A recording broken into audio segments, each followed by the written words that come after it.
Hi అండి, ఒక simple సీక్రెట్ని use చేసి వడలు అయితే వేసుకుందామా. చాలా టేస్టీగా ఉంటాయండి. ఇవి ఆయిల్ పీల్చకుండా మంచిగా క్రిస్పీగా అయితే వస్తాయి. దీనికి ఒక గ్లాస్ మినపప్పు తీసుకున్నాను. ఇది పొట్టు మినపప్పు అండి. దీన్ని ఓవర్ నైట్ అయితే నానబెట్టుకున్నాను. నానబెట్టుకున్న తర్వాత దీన్ని మిక్సీ జార్లోకి వేసుకొని గ్రైండ్ అయితే చేసుకోవాలి. మిక్సీ అయితే చేసుకోవాలి, దంచుకోవాలి. ఇలా దీంట్లోకి పచ్చిమిర్చిని అయితే ఒక 5-6 పచ్చిమిర్చి తీసుకున్నాను కారానికి తగ్గట్టుగా. ఒక హాఫ్ టీ స్పూన్ వరకు అయితే సాల్ట్ వేసాను. దీన్ని దంచుకోవాలండి మెత్తగా పేస్ట్ లాగా. దీంట్లోకి ఒక పావు గ్లాస్ అయితే రవ్వ తీసుకున్నాను. అదే అండి, చెప్పాను కదా సీక్రెట్ ఇంగ్రీడియంట్ యూజ్ చేస్తున్నానని.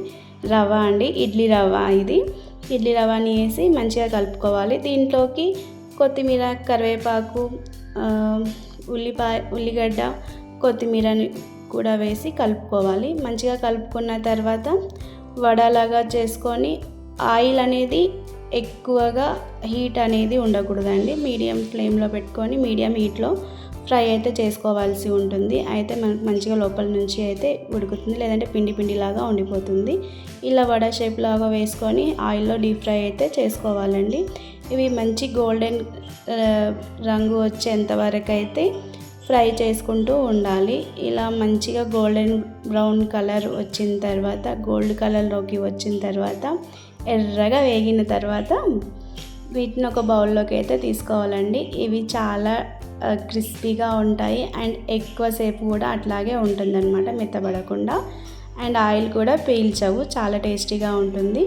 నేను దీంట్లోకి అదేవిధంగా పల్లి చట్నీ అయితే చేశానండి. చాలా సింపుల్గా ఉంటుంది, రెగ్యులర్గా చేసుకునే రకంగా కాంబినేషన్ అన్నమాట.